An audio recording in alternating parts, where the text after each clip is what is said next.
ସେମିତି ଟୁଡେର ଫର୍ମୁଲା ଲଗେଇକି ଆମେ ଗୋଟେ ଦିନର ପଛର ଡେଟ୍ କାଢ଼ିପାରିବା, ଆଜିର ଡେଟ୍ ଖୋଲିପାରିବା, ଆଉ କାଲିର ଡେଟ୍ ବି ଖୋଲିପାରିବା। କେମିତିକା ନା ଆମେ ଫାଷ୍ଟ କ'ଣ କରିବା ନା ଇକ୍ୱାଲ୍ ଟୁ ଦେଇଦେବା ଟୁଡେ ଲେଖିବା। ଏଠି କ'ଣ କରିବା ନା ଟୁଡେ ଲେଖିବା, ଟୁ ଡେ ଲେଖିବା, ରିଟର୍ନ ଦି କରେଣ୍ଟ ଡେଟ୍ ଫର୍ମାଟ୍ ହେଲା। ଟୁଡେ ଲେଖିକି ଆମେ କ'ଣ କରିବା ନା ଏକୁ ଟ୍ୟାବ୍ ମାରିକି ପୁଣି ବ୍ରାକେଟ୍ କ୍ଲୋଜ୍ କରିବା। ଆମ ପଛର ଗୋଟେ ଡେଟ୍କୁ କାଢ଼ିବା ହେଲା। ତ ମାଇନସ୍ ଲେଖିଦେବା, 1 ଲେଖିବା, ଗୋଟେ ଦିନ ପଛକୁ ଯିବା, ତ ଏଣ୍ଟର ମାରିଦେବା, ହେଇଗଲା।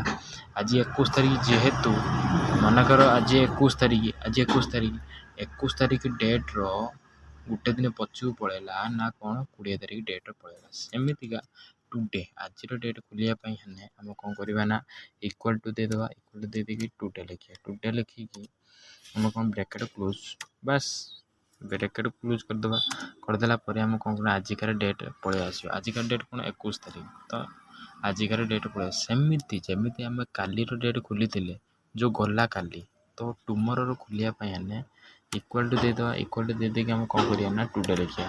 ଟୁଡେ ଦେଇକି ଟ୍ୟାବ୍ ମାରିବା, ଟ୍ୟାବ୍ ମାରିକି ବ୍ରାକେଟ୍ କ୍ଲୋଜ୍ ଲେଖିକି ଆମେ +1 ଲେଖିଦେବା।